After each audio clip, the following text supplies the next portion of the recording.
We all know casting for shows is very cutthroat and rejections are very common in the theatre and entertainment industry. But you've been so successful, you've landed so many lead roles in the West End. To get to where you are today, did you have to go through many rejections yourself?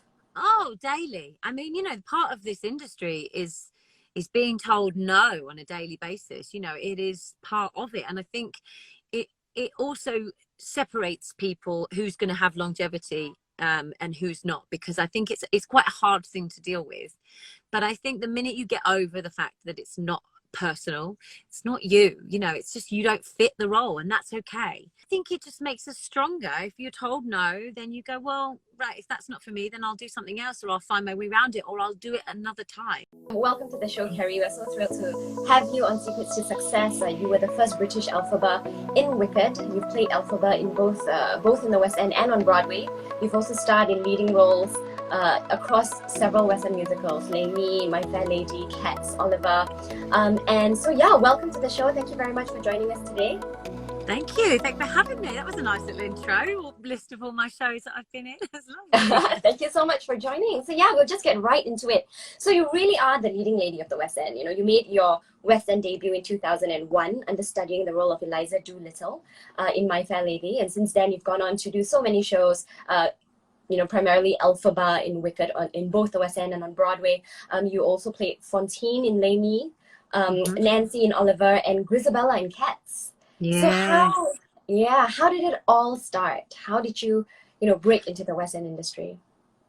Well, I mean, I was quite an energetic child. I think I did like a local dance company, nothing too special, and did whatever local shows were going on at the time, and went to drama college. And I think that was the big game changer for me, going to a drama college for a couple of years. It just gave me great grounding to then go on and be in West End musicals. I did quite a bit of work beforehand. I did a cruise ship, and I did a couple of tours around the UK. But then my first musical was My Fair Lady, and then it all just tumbled on from there. Yeah, absolutely. You mentioned you went to drama school, and that's where it all started, right? How important is it for, aspiring musical theatre performers, those who want to get into the industry, how important is it for them to actually go to drama school? Can you perform for West End musicals by just auditioning with sheer talent? I think now there's many ways that you can have a career in theatre. I don't think it's the be all and end all if you haven't trained. There's lots of other programs out there. There's college programs that you can do from school. There's universities, there's shorter like summer schools and workshops and online training. So I don't think it's a necessity that you have to have trained. However, I do feel it does help a great deal. It gives you a big preparation for the industry. One, because you're surrounded by like-minded people. There's lots of other students and creatives in the same boat as you, and you learn and feed off them and work together. And I think that's vital.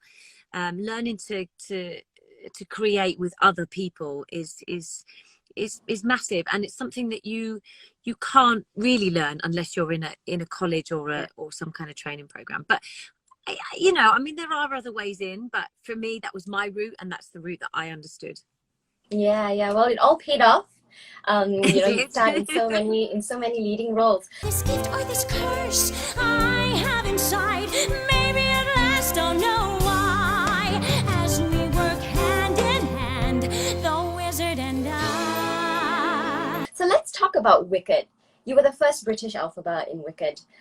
How did you get casted? I mean, the show came from Broadway, right? And Idina Menzel came from Broadway as well. So how did you get casted in the show?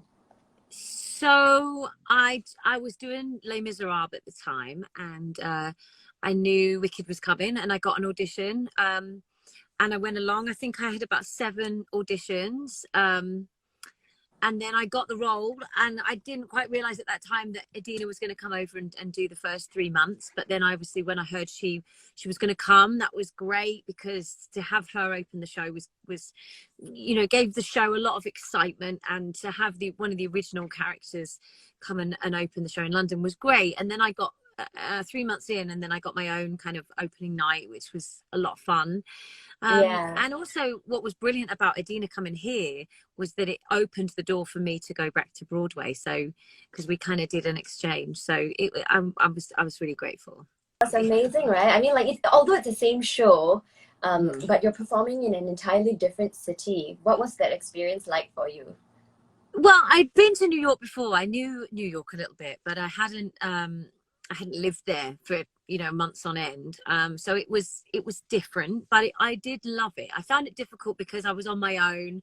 The show is quite demanding, so I didn't have kind of time to go out and socialize and be with my, you know, friends, and I had lots of people visit me, which was great, but also quite hard because I wanted to go and have dinner and stuff with them, but I couldn't because of the weight of the show. So Yeah. it was quite tricky, but I did love the time that I spent there. And it is a very special place for me, but I love going back and visiting now, and I'd love to go back with another show that perhaps wasn't so demanding so that I could enjoy the city a bit more. Yeah, and I mean, you did very well for yourself on Broadway because you won the 2009 Broadway.com Audience Award for favorite female breakthrough performance. It did. It was nice, really. I had no idea, and it wasn't. You know, what was nice about it was that, I mean, I was there just living my dream and doing my thing, and to be recognised for doing something that you love is always great. Yes. Again, I don't go, they're not the be all and end all if I get awarded for something, because for me the award is doing a job that I love and being passionate about something that you know, that drives me, and for me that's the award, you know, that's the acknowledgement. But to get, you know, to get acknowledged for something is always nice, you know. I never turn it down. Yes, no, definitely. I mean, you did very well to have won that award, and that was not the only one that you got. After, you know, when you took over the role of Elphaba in the West End, you also won the 2008 What'sOnStage.com Theatre Goers Choice Award for Best Takeover in a Role. What was that like, taking over the role from Edina? Did you feel, you know, pressured to perform to a certain standard, or, you know, and also the role of Elphaba being one that is very iconic? Yeah, I think because in London I hadn't seen the show on Broadway. At that time there wasn't loads of YouTube videos out about it, so I didn't really know much about the show. I had the soundtrack, and that was kind of it, so I wasn't really influenced too much. And after Adina had finished, I guess I felt a weight of expectation to deliver the show, but not because she just played the role and I needed to take over, but more so because the show there was a lot of expectation with those roles and that show. But I was really supported, and Michael McCabe, who was the producer, was very supportive, and you know, the company were amazing. So I think we all just worked together, and it was kind of okay. And then I just loved doing it. Tough show to do, but again, a really, really rewarding show, because, you know, you have to put a lot into it, but you do get a lot out. Yeah, I mean, it sounds amazing, your experience. And I think you also mentioned that Defying Gravity is one of the hardest songs to sing. It's a tough song, it really is. And it's tough in the show because of where it actually sits. It sits at the end of Act 1, and you know, and you're up in the sky, right? You're up in the sky. You've sung a bunch of songs already. You've still got a bunch of songs to sing. It's high drama. It's a lot of screaming, a lot of running around. So it's a lot of pressure on that one moment. So it's pretty difficult. I enjoy singing it now probably more, because if I sing it now, it's probably in a concert and it's just a one-off performance. So I can enjoy it a little bit more. Yes. I mean, I love Defying Gravity. Every time I listen to, you know, whichever Elphaba is playing on stage, my hair just stands. No matter how many times I've seen Wicked, my hair, I literally get goosebumps during Defying Gravity. Well, Stephen Schwartz knows how to write a song. You know, it's all those time signatures, how the melody has been playing through the show, like snippets of it to lead up to this moment. It's the rhythms, the lyrics, it's the melody. I mean, it's so exciting, it's so driven. And even you know, when I've again, when I sing it in concerts outside of the show, people go nuts for it because it's just such a brilliant song. So yeah, and like you say, hearing different people interpret the song is always fantastic and always exciting. Yeah. So coming back to, when you were in the West End before taking on the role, I think I listened to an interview where you said that there was one show that you had to take over from Edina midway through the show, like literally in the middle of the scene of Defying Gravity, and like she ran off the stage, you had to come on stage, you had to get your mic on, and your costumes were thrown at you. What was that like? I mean, in theatre, you always have to be on your toes, right? And yeah, you do. So that first 3 months, I was like an offstage standby. So it was actually the first time I went on. She was poorly, I think, and right. Run down. And she, I got a message after Wizard and I saying that Adina's not feeling great. Can you start getting ready? Yeah. So you kind of start getting the green makeup on, and you start all of that stuff. And then after I'm Not That Girl, it was like, yes, she's definitely going off, get completely ready. So the switch was literally before Gravity. So running into that scene, literally Adina ran off and I ran on, and people can tell, right?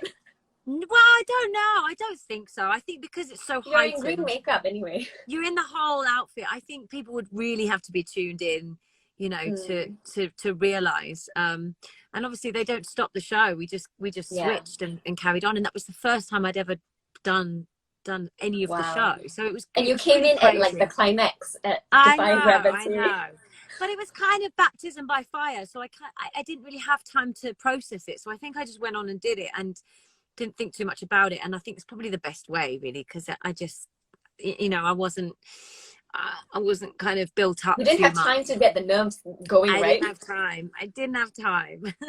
It's time to trust my instincts, close my eyes and leave. It's time to try to find gravity. I think I'll try to find gravity, and you can't pull me down. I think you also said that everyone who has ever played Elphaba have said that it is one of the most challenging roles they've played. What is it about the role that is particularly challenging?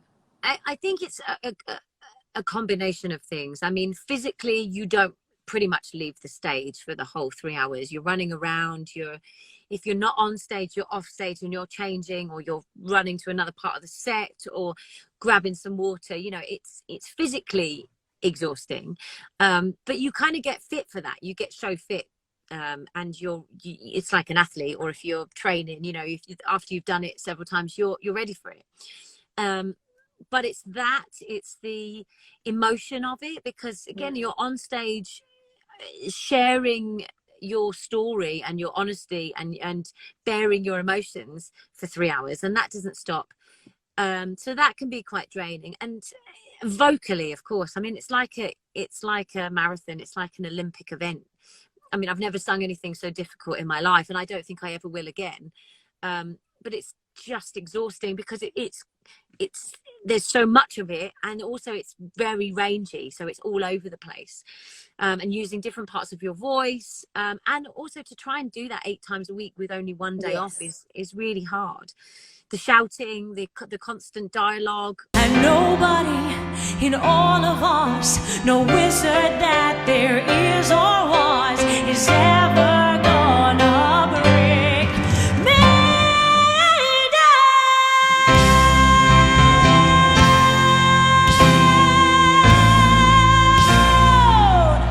Oh,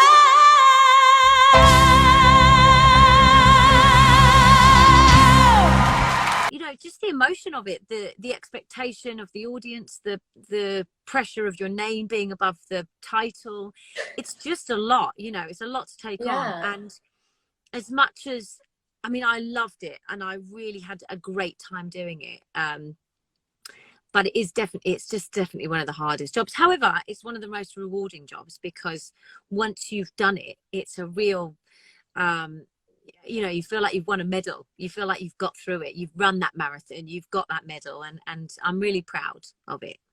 Yes, that's fantastic. I mean, you mentioned being a musical theatre performer and playing the role of Elphaba. It's like an Olympic event. I can only imagine that having to perform that role every night to the best of your abilities consistently. I think, the word is consistently, right? Like doing it night after night after night with that same vocal prowess and, that energy. And like you said, the emotional, the mental, the physical challenge of that role.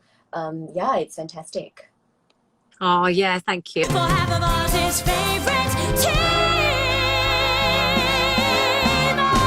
the Wizard and I.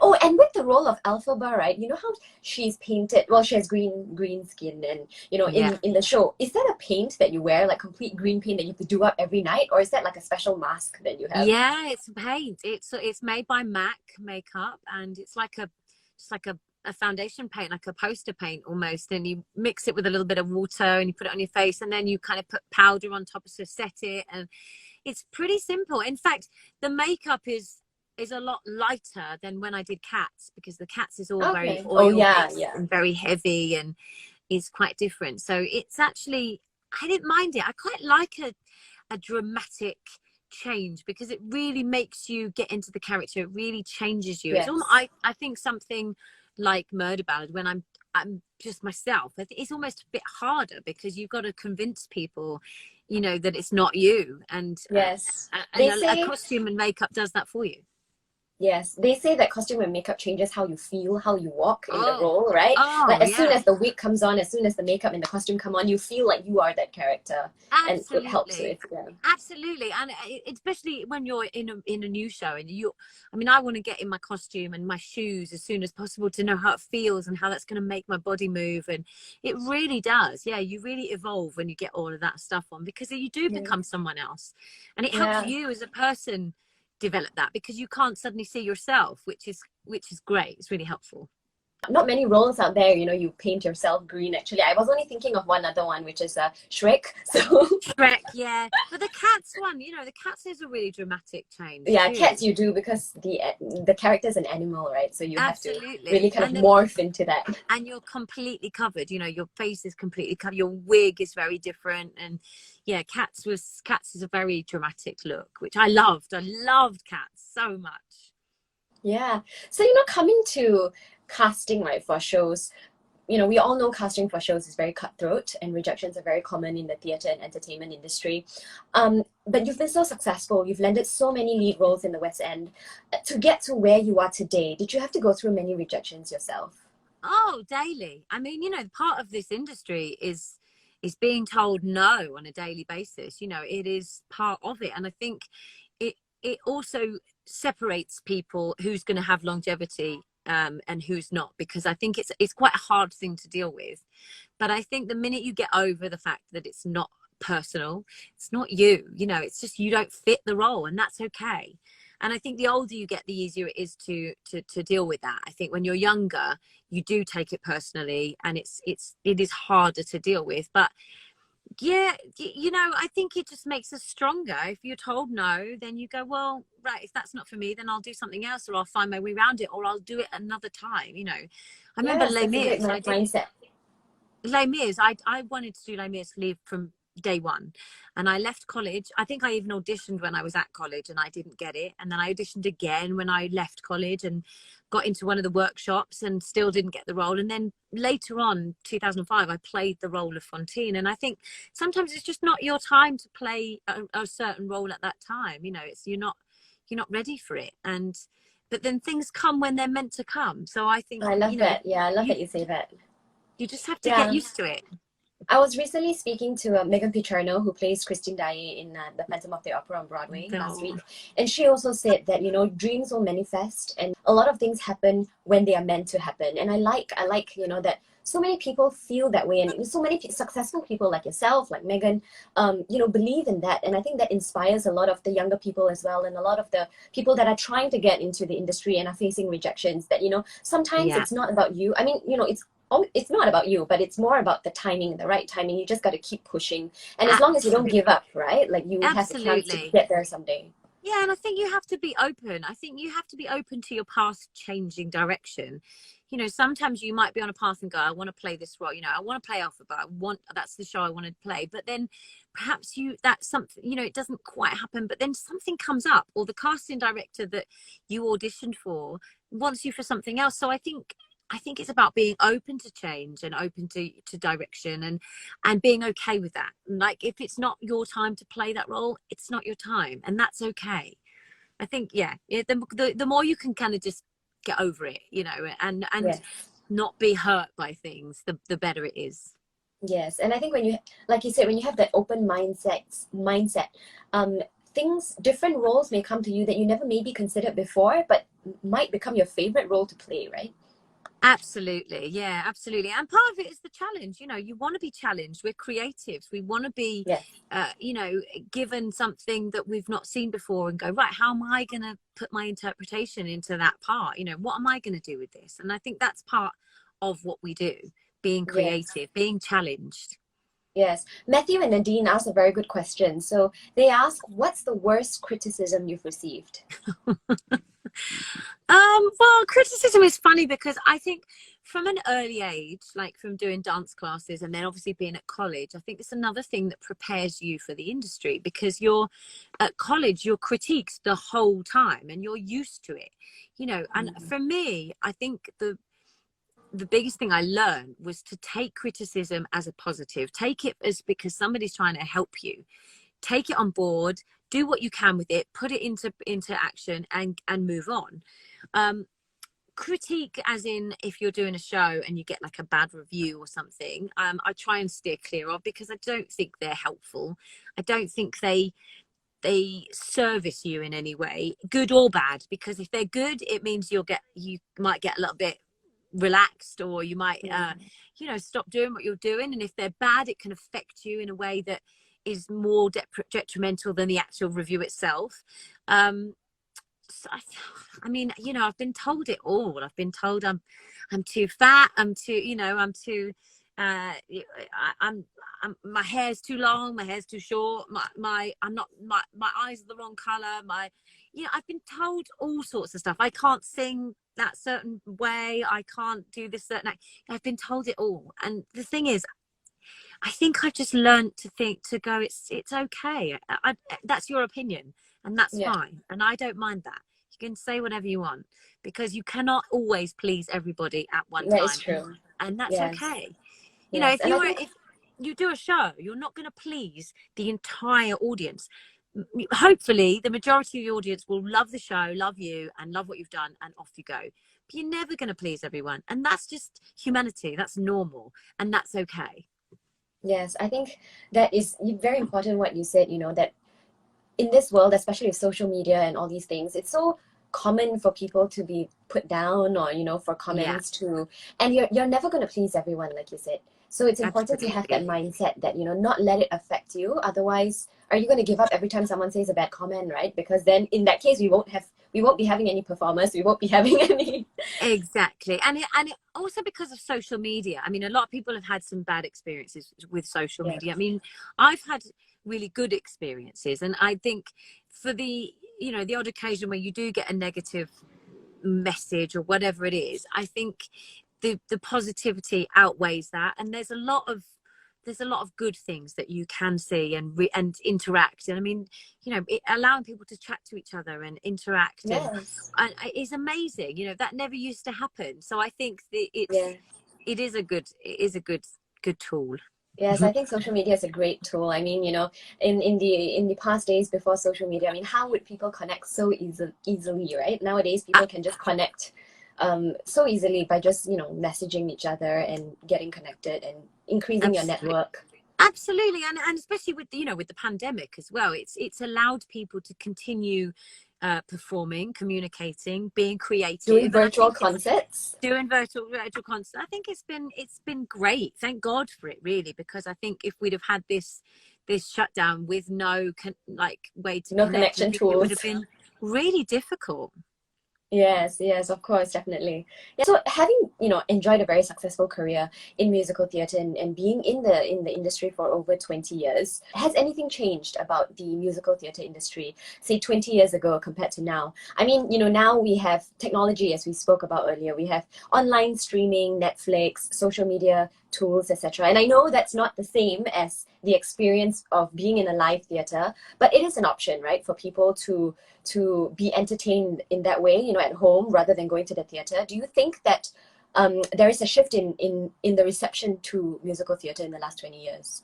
Absolutely. I mean, I think theatre is always changing. I mean, obviously I can only speak from my experiences, but I mean, even if you go back before when I started, years before I started, theatre was a very different place. It was a privileged place to go. It was for the wealthy, and they would all dress up in their finest clothes and go, and it was a very exclusive place to be. Whereas now, hopefully, I think theatre is for everybody, and it tries to be for everybody and makes it accessible in a way for everyone. But I think even in the last 5 to 10 years, it's changed dramatically, mainly because of social media, of the internet. Suddenly everything can be online, which I think is a good thing, because it gives other options, and it also gives, for somebody like myself who has been doing or been in this industry for a long time, it gives me a way to speak or to choose what I do directly to people that follow me, people that are interested in me. It allows me to interact directly with them, ask them questions. If I put a new album out, I can ask what they want to hear, or if they like it, or you can really interact and use it to your advantage, and I think it's so brilliant for that.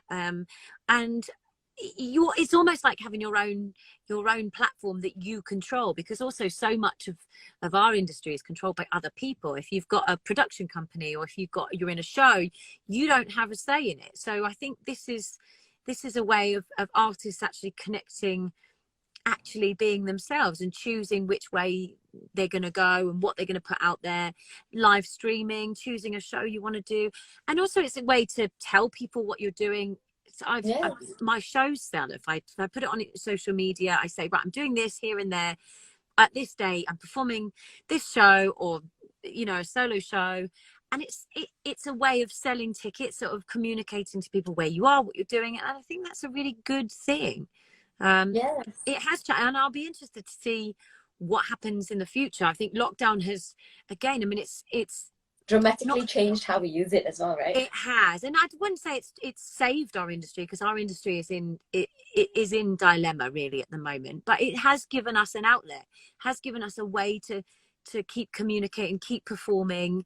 It's giving you other options. I mean, even like podcasting. I've done a podcast through lockdown, and I probably wouldn't have done that if I didn't have social media. And to be able to do a podcast over Zoom and speak to other industry people and talk about lockdown and what they're going through, it's been amazing. And I think it will continue to change. I think we'll go through an interim of half live, half streamed, and then I also think we'll go to a level when we do get back into our theatres and we can sit with each other and we can be busy and we can be social.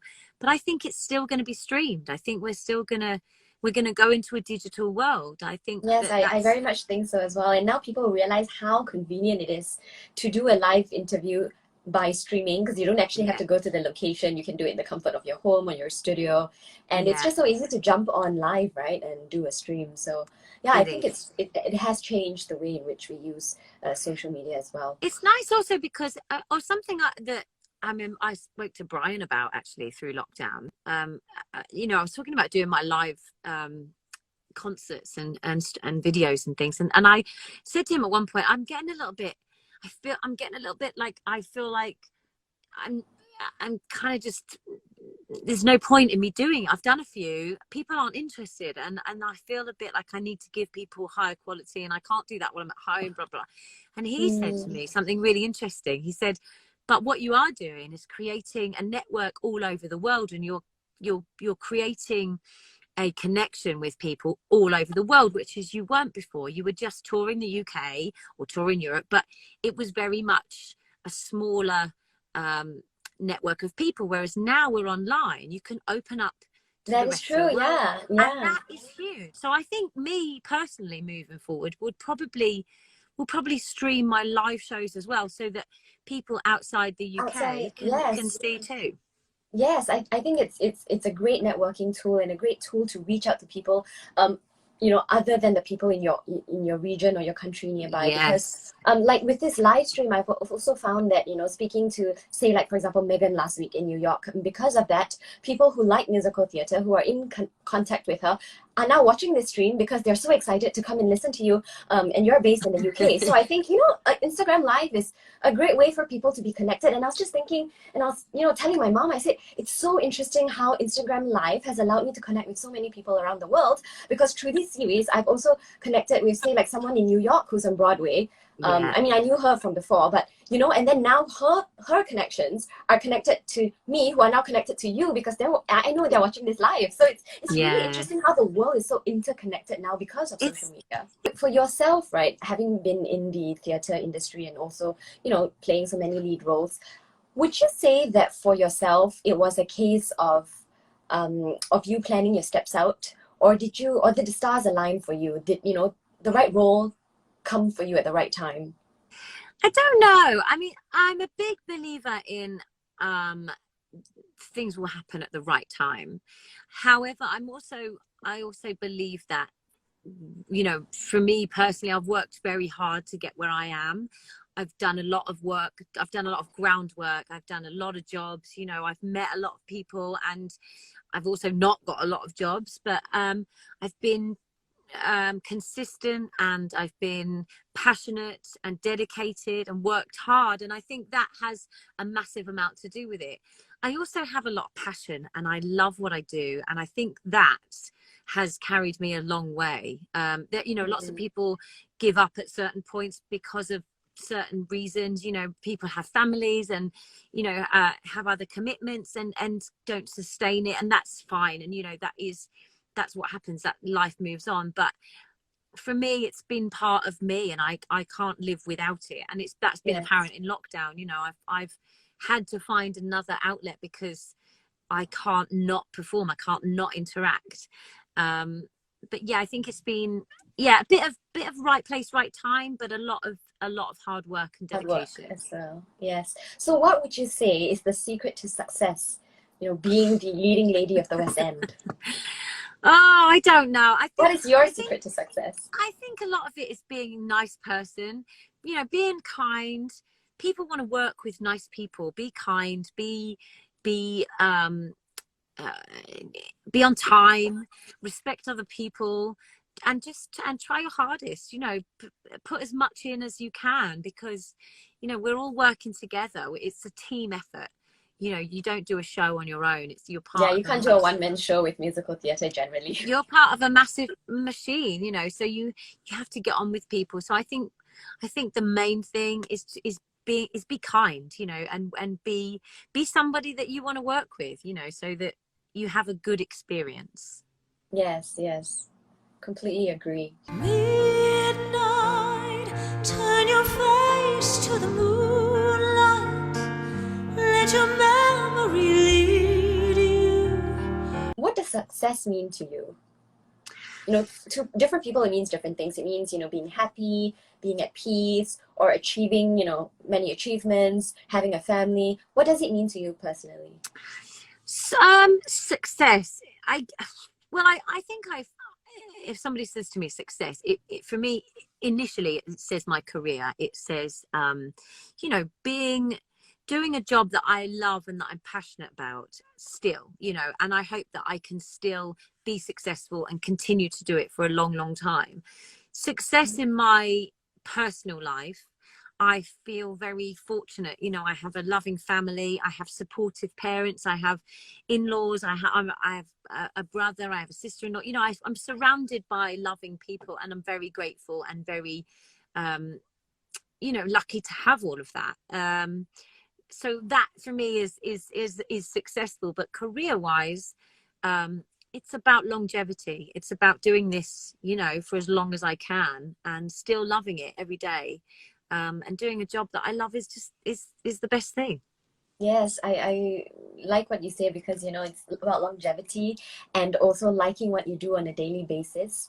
And yeah, I mean, you know, having played so many lead roles in the West End, is there a dream role that you want to play in the future that you might not have played yet? Yeah, there's lots. I mean, I'd love to do Evita. I'd love to do The Baker's Wife, Sunset Boulevard, Gypsy. I mean, there's so many, but I also like doing new things. So working on new projects is exciting. Originating a role, right? Yeah, something you can put your stamp on and get your teeth into would be lovely. Longevity, Kerry. I'm sure we will continue to see you on the stage with in other roles. So. Yeah, we just need to wait for this COVID to ride out first. Oh, don't we ever? Don't we ever? Yeah. I'm finished with it now. I'm ready to get out and get performing. So am I. But talking about your podcast, Kerry, you know, keep calm and carry on. I love it. On this show, you speak to a lot of stars of stage, song, and screen, and to talk about their highs, their lows, as well as what the realities are in front of the spotlight and also behind. What is it that you find in common with yourself and these, you know, other West End and Broadway stars and film and theatre actresses that you speak to? Yeah, I mean, initially I wanted to talk to people that I had connections with. I'd either worked with them or they'd influenced me in some way, and that has been the case. I mean, into season 2, I am starting to speak to a couple of people that I haven't worked with before, but mainly I wanted to talk to people I know and talk about. I talk as a friend, you know, and talk as a colleague and openly, so that it would be interesting for people that haven't heard maybe some sides of them before, and things like what they're like after a show, and normalizing what we do, because you know, some people see us on the stage and it's very glamorous, it looks very you know, living the high life kind of thing. But I wanted to let people see the other side of it, and things like when you come off a big show and when you go home and suddenly you've finished that show, and emotionally what that does to you. And people have been really open and honest and shared their stories. It's been amazing. So Kerry, you know, for people who want to make it in the industry, who want to pursue musical theatre and enjoy a successful career like you, what advice do you have for them? I think you have to be used to being told no. Get used to being told no. And when you get the yes, it will definitely outweigh the no's, but get used to it and don't let it bother you. Have passion, have drive. You know, it is one of the best jobs in the world, and it really is rewarding. And if you have any doubt, go and do anything else. Go and do something else, because it's tough, and you have to love it, and you have to want to do it, because if there's going to be those dark times, and when you're having those dark times, your passion has to be there to get you through. Also be kind, be nice. People want to work with nice people. Be kind, have the passion and the drive to take you through the more difficult times. And also, yeah, get used to saying no, because it's just part and parcel of the industry. But, you know, when you get a no, like you said, find a positivity in it, and then do better, or, you know, try for another role. Absolutely. Yeah. Kerry, I also wanted to talk to you about this thing I heard about called performance anxiety, which is something that, you know, a lot of performers say that they have and they go through. And, you know, it's like you come to the end of a show or the end of a run of a, you know, 2-year show, and you start feeling, or you may start feeling anxious if you don't have something lined up immediately. It's like going from performing every single night or 8 shows a week to nothing. So a lot of people suffer from performance anxiety. Have you ever experienced that? And, you know, how do performers handle this, not only emotionally but psychologically and mentally? Yeah, I think there is a lot of that in show business anyway. I mean, because you know, it's a very personal industry. We're bearing our souls, you know, we're exposing our emotions, you know, daily, and I think we are opening ourselves up to difficult times, and that is highlighted massively at the moment, especially with things like reality television. And you know, there's a lot of mental health issues out there at the moment because they're being talked about and more exposed, I think, and it is a vulnerable industry. Have I experienced it in a small way? Yes. I think I think I've always been quite fortunate to be quite resilient, and even if I didn't have something directly next, I was kind of open to what was going to happen, and I wasn't waiting for the next show. I was seeing what other avenues I could go down. So I guess I deal with that by being creative and finding other outlets. I think that's probably the most I've ever experienced it, really. I don't really get it on, and also I'm fortunate. I'm surrounded by a real great Strong network of supportive people, so I think that helps, you know. And I think as long as you're talking to somebody, you know, talk to someone. It doesn't matter who it is, but just talk to someone, because it will help. Yes, I think, like you said, you know, talking to people and having that strong support network is very useful as well, right? Especially when you go through tough times. But I think something very important that you said is being resourceful, being creative, being resilient. Especially now that we are going through a pandemic, right? And COVID-19 has practically decimated the entertainment industry. I mean, you know, when I speak to entertainers and athletes and Olympians, many entertainers, athletes, Olympians tell me that there are so many things in the industry that are out of your control, right? You can try, but you don't get the role, the job, or you miss out on a medal very narrowly. Yeah. You know, and yeah, I mean, COVID has pushed this a bit further, and the industry has been completely wiped out, at least for now. So how, as a performer, do you think, you know, people can control their emotions, their mindset during this time? I mean, again, this is a new thing. This is new for me. I've never experienced this before. I've never experienced having our industry completely shut down. How do you deal with it? I don't know. I think we're all just surviving in our own way at the moment, and I think it's much the way I said before, you know, talk to somebody, keep your options open, get online, you know, see what other people are up to, and reach out to people. Be brave, be courageous, maybe try a class, maybe try something that you haven't tried before. You know, keep your options open, I think would be the thing I would say. Yeah, keep your options open and keep calm and carry on. Keep calm and carry on. Listen to my podcast. Well, thank you so much, Kerry. We have a little request. We have a little request, if you don't mind. I think our viewers would love to hear you sing a short verse of Defying Gravity, or any song that, you know, any song that you're comfortable with singing. I know Defying Gravity requires like a lot of warm up and stuff. So, you know, any song that you feel comfortable with. Oh, okay. Yeah.